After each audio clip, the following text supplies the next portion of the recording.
Big results in the Premier League this weekend as Liverpool drop points at home against Spurs and Leeds enter the relegation zone. But before I talk about those two teams and of course the rest of the Premier League action, please like, comment and subscribe on this video. I would really appreciate that. So Liverpool at home against Spurs drop points. It finished 1-1 and in my opinion I think a draw was a fair result. Spurs of course were going to sit in a low block, weren't they? Liverpool are so dominant at Anfield, they keep the ball for the majority of the game. Spurs were always going to sit in a low block and try and hit Liverpool in the counter-attack, and it worked. Romero, for me, especially him, was excellent for Spurs, and going forward on the counter-attack, Kuvalevski and Son were brilliant. Also, shout out to Ryan Sessegnon. He's had a fairly difficult time at Spurs, given that by now you would have expected him to rack up more games for Spurs. But nevertheless, he came in, played as a left winger / left wing back and was really good, really solid on the left-hand side, performed well. And of course, grabbed himself as an assist for the first goal. Son scoring, who, like I said, was my man of the match. And then Spurs had something to hang on. They were always going to sit back, and Liverpool came towards Spurs in the second half. And in the end, Diaz got the deflected goal. He's been excellent since he's arrived in January. Really, really good player. And in the end, it finished 1-1. And like I said, I think the draw was a fair result. Both teams were very competitive and Spurs could have nicked it right at the end. Højbjerg heading it down and Kane... If Højbjerg just headed it across the goal, Kane would have had a tap-in. But in the end, it finishes 1-1 and it's definitely 2 points dropped for Liverpool and absolutely one gained from Spurs' point of view. With their remaining fixtures, this was effectively a free hit. But the fact they set up so well, played very well and got a point would have been a real big boost for Spurs, even though they are behind Arsenal. Man City, though, responding to Liverpool dropping points by winning 5-0 at home against Newcastle. Very comfortable from Man City, no surprise whatsoever. Even though Newcastle have been in excellent form since the turn of the year, I mean, most teams are dominated away from home at the Etihad Stadium. Man City, excellent. It could have been more than 5, but in the end, 5 was enough, and it means now they actually have a better goal difference than Liverpool, which could be significant at the end of the season. But one of the key things to take away from the game is now the fact that Kyle Walker, John Stones, and Ruben Diaz are all injured for the rest of the season. And of course, while Man City aren't exactly doing a lot of defending, it's not ideal. And Man City are running out of options in defence. But they won't be too phased. And in my personal opinion, I don't think it will derail them too much. As for Newcastle, it's quite an interesting fixture now, this one, given that, of course, Man City, they had new owners in 2008. They spent a lot of money and then within 4 years won the league. And I wonder how long it will take for Newcastle to get up to their level. I read a really interesting article on The Athletic. Of course, I mean, they're nowhere near to sponsoring me. I just really like The Athletic. They wrote an excellent piece about Newcastle and how it might take them longer for them to build up to the same level as Man City because there are now more FFP restrictions around Premier League clubs than there were in 2008. But also, Newcastle's commercial revenue is still relatively low. It's about the same level as Brighton's, around £20 million, according to The Athletic, which shows that Newcastle have got a long way to go in terms of building up their worldwide audience. I mean, Newcastle are one of the best supported teams in the country. They've got a phenomenal fan base, and Newcastle as a city is a cathedral of football, really. I mean, that is a football cliche, but that is true for a club like Newcastle. But worldwide, they've still got a long way to go to building up their reputation. But they will get there, I'm sure of it. But also, sources from that Athletic article explain how apparently Newcastle aren't going to spend that much in the summer, which I kind of can see because they spent so much in January. But also, if they spend too much now, then FFP will be caught up to them. So I can see Newcastle spending in the summer, don't get me wrong, but it might take them longer to challenge for trophies than it did for Man City from 2008. So, next game to talk about is Arsenal versus Leeds. Of course, they would have seen that Spurs picked up a draw against Liverpool. So going into the game, really at home against Leeds, this was one of Arsenal's easier fixtures. And after Leeds, Arsenal are playing Tottenham away from home in the North London derby. So if they were to win against Leeds, it would be a massive psychological boost for Arsenal, because they know that if they beat Tottenham, they basically are in the top four. So beating Leeds was vital, and they did. They were utterly dominant in the first half. It could have been way more than just 2-0. And Nketiah, in recent months, has been excellent, and there's kind of a debate now whether Arsenal should keep him or not. He's, of course, out of contract at the end of the season, and he's performed quite well recently and done a decent job up front. It's going to be interesting to see whether Mikel Arteta, who, of course, himself has signed a new contract, whether Nketiah is going to stay or not. On a side note, Lacazette is definitely not going to stay. He came on in about the 87th minute and looked absolutely miserable. So Lacazette's not going to stay. Whether Nketiah stays, though, not so sure. But like I said before, Arsenal were utterly dominant in the first half. It could have been more than 2-0. Luke Ayling got sent off as well for Leeds. In my opinion, it was a red card. Both feet were off the ground and it was over the ball. So I can see definitely why he was sent off. Leeds, though, they stayed in the game at 2-0. You're always in the game. And basically, within their first attack, Leeds scored. Llorente at the back post from, I believe it was a corner. And it always meant that Leeds were in the game. But in the end, Arsenal held on to win 2-1. And it puts them in a really good position on going into Thursday's game at the London Stadium. I cannot wait for that match. But for Leeds, they're now, of course, in the relegation zone. And it's not looking good for them. Going into this set of fixtures, when I did my relegation run-in video, Leeds were about to play Man City and Arsenal and Chelsea. They had definitely the harder fixtures, especially in recent weeks. So it's going to be really difficult for Leeds. And if they don't get anything from Chelsea, that's really, really worrying from their point of view. And then they play Brighton at home, who are in really good form and are a good team. Then Brentford away on the last day of the season, who have had a phenomenal season themselves and will probably be well up for that game. So, worrying times for Leeds. But having said that, they're still level on points with Burnley, who lost 3-1 at home to Villa. Even though Leeds losing is maybe seen as more of a headline result because it's against Arsenal, who are fighting for top four, and it puts Leeds in the relegation zone. Burnley, it was a massive loss for them because this was basically their easiest fixture left this season. Because now they have to play Tottenham away from home, where I don't think they'll get anything from that game, and then Villa away, which is a difficult game because Villa are strong at home against the teams in the bottom half of the table. Then Newcastle at home on the last day of the season, where Burnley will fancy themselves winning that game because Newcastle have nothing to play for, Burnley at home. But then Newcastle, because they've got nothing to play for and they're in really good form, they might just play really well and comfortably win, similar to Villa, where Villa were really comfortable on Saturday. Burnley, going into this game, of course, they're in really good form. Michael Jackson really picked up the team. But have Burnley peaked now? Because they look really tired and lethargic at home against Villa. So I do worry for Burnley in that sense. And my prediction is I actually don't think Burnley are going to win another game.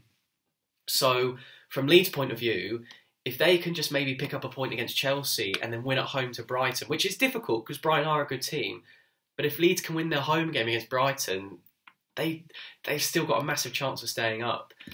I say I don't think Burnley will win again because they did look really lethargic at home to Villa. And Spurs and Villa away from home are basically free hits. I just don't see Burnley getting anything from those games. And then by the time they play Newcastle, Leeds could be 3 points above them, which is quite significant. So it's really heating up in the relegation battle. It could go to the last day of the season. It was, however, an excellent weekend for Everton because they won 2-1 away from home against Leicester. Fantastic result from them. And back-to-back wins for Everton mean now they're out of the relegation zone in 16th place. And psychologically, that's huge because Leicester away from home was on paper one of their harder fixtures left in the season, because Leicester at the King Power Stadium are decent and they're a mid-table team, and of course Everton away from home, and Everton have only won once away from home this season, which is so appalling given the amount of money Everton have spent. But now Everton, they've got their home fixtures against Palace and Brentford, I believe. So Everton will be full of confidence now that they can stay up. And I do believe from here now that it is Everton's to lose. And I would be surprised now if Everton got relegated. But massive weekend in terms of the relegation battle. And it's still very much game on for Leeds and Burnley. And it could easily go down to the last day of the season, which from a neutral's point of view is very exciting. So let's round up the other games in the Premier League. We have Crystal Palace against Watford. This confirmed Watford's relegation to the Championship. They've been awful all season, really. Very disappointing campaign from them. Given as well, they've got the likes of Emmanuel Dennis, Ismaili Sarr, Josh King and João Pedro going forwards. You know, there's enough goals in those attacking players to keep Watford up. Just defensively, they've been really poor. And like I said previously with Watford, it's just a case of what if they brought in Camara, Samir earlier in the season, which was originally the plan, but they just brought them in January, and they've definitely improved Watford, but it's just too little too late for them. For me, the turning point was losing at home against Leeds. If they'd won that game, they would have dragged Leeds right into the relegation battle. I mean, even more now, and Watford winning that game would have been a massive boost. But they lost at home against Leeds, Burnley and Brentford. That's it. And that just really killed Watford's momentum. Also, side note, Roy Hodgson, he's not been a good appointment at all. I think a lot of people from the outside looking in, including myself, thought that he'd actually do quite a decent job and lift the Watford players. And it seemed like that at one point when they won away from home against Southampton, but their home defeats were really bad. And looking at what some Watford fans are saying online, it's turning really toxic. And it did not help by the fact that he was basically smiling and chatting to the Palace players after relegation.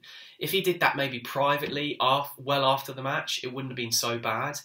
But the fact that he didn't really clap the Watford fans or acknowledge them and was just smiling straight away and chatting to the Palace players was not good. I mean, look, obviously Roy Hodgson's going to be disappointed, but there's just a way to be dignified and be respectful, and I don't think he was, in my opinion. He'll definitely leave at the end of the season, and so it will be really interesting to see who Watford are going to appoint. According to The Athletic, they're looking for a British manager.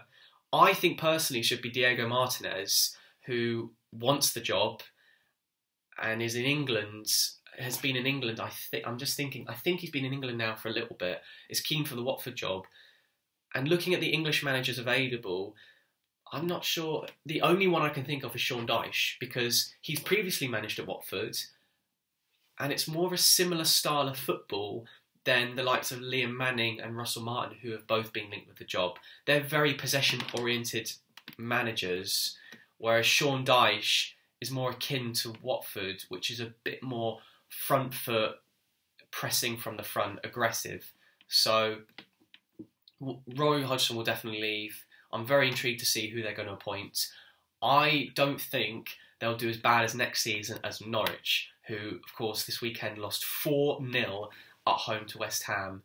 Norwich just look really bad. They're absolutely atrocious. And it's really strange to see, given that a season ago, things looked great, on and off the pitch. Everything was clicking for them. It seemed like as well they were really going to go for the Premier League campaign this time around, because they spent so much more money than they did a couple of seasons ago. But now, of course, they're going back down to the Championship. And with the way things are off the pitch, with Stuart Webber giving a weird interview to the Times, number of staff members leaving off the pitch, it's not looking great from Norwich's point of view. They do have a phenomenal training facility, and they've got great academy players in the likes of Adam Ida, Omabama Deli, and Rowe. However, I think there's going to be a lot of changes for Norwich. Though they do have Dean Smith and Craig Shakespeare, who I think have been... They've not been good. They have been on a big losing run. I think they'll still do okay in the Championship. For me as well, it would be silly for Norwich if they let go of them at the end of the season, and I don't think that will happen. Then, probably the most, not surprising, but crazy scoreline. Brighton 0, Man United 4. It's crazy to say that it's not too surprising, because going into the game, Brighton were the informed team out of the two sides. Brighton, of course, beating Spurs away from home and Arsenal away from home. Even though their home record isn't very good, they still create a lot of chances. Arguably as well, they play better football than Man United, and it was clear to see at the weekend. Some lovely goals from them. They played very well going forward. They definitely deserved the win, but for Man United, they were so bad, absolutely shocking. Like I've said previously with Man United, they just need to end the season, and Erik ten Hag has got a lot of work to do on his hands, that's for sure. Then the other Premier League games we have, Chelsea 2, Wolves 2. Chelsea to continue to be lethargic, and yes, they went 2-0 up against Wolves, but to lose in the manner of which, well, it feels like a loss for Chelsea fans, but to lose the lead in the manner of which they did was really disappointing from their point of view. And it just seems like they've got nothing to play for, but they've still got the FA Cup final against Liverpool. I just cannot see how they're going to get, even a goal, let alone win that game against Liverpool. It's looking really worrying from their point of view going into that match. However, things seem to be going better off the pitch because their preferred bidder, new owner, the American owner, seems to almost be confirmed. He was watching the game against Wolves on Saturday. So from Chelsea's point of view, that's a big positive, but really poor from them. From Wolves, they've been really poor in recent weeks. Their goalkeeping coach, who took charge of the game on Saturday, spoke about that. But Wolves, when they went 2-0 down, it could have been very easy for them to just almost give up and lose. But they came back and got a point, which is decent from them. So good fight back from Wolves. Then finally, Brentford 3, Southampton 0. Brentford continue to do really well in the Premier League. They've had a brilliant season, and from what the highlights showed, they were absolutely fantastic and created a lot of chances and definitely deserved to win that game. I don't think as well Brentford are going to struggle next season, just because their recruitment is very strong, and even if they lose the likes of Ivan Toney and Eriksson, Brentford will be prepared for that and replace them adequately. But for Southampton, they've been in horrific form. They've only won one since February, and that was against Arsenal at home, and Arsenal were totally dominant in that match. So not only Southampton have been losing, they've not been playing well, and it's the first time I've heard Southampton fans maybe get angry at Ralph, and some of them call for him to be sacked. I still would be surprised by that, because Southampton still, throughout the whole season, generally speaking, have played good football. It seems like they either play really good football or they're horrific. However, given what Ralph has done with the club and the progression he's made and the improvement he's made on some players, because Ralph is still a really decent coach, I would still be surprised if Ralph was sacked at the end of the season. I still think Ralph should be given the opportunity to be manager next season. However, if they start the next season really badly, he might be shown out the door. So that's the Premier League games this weekend. I hope you guys enjoyed that. Please like, comment and subscribe, and I'll see you all later. Thank you.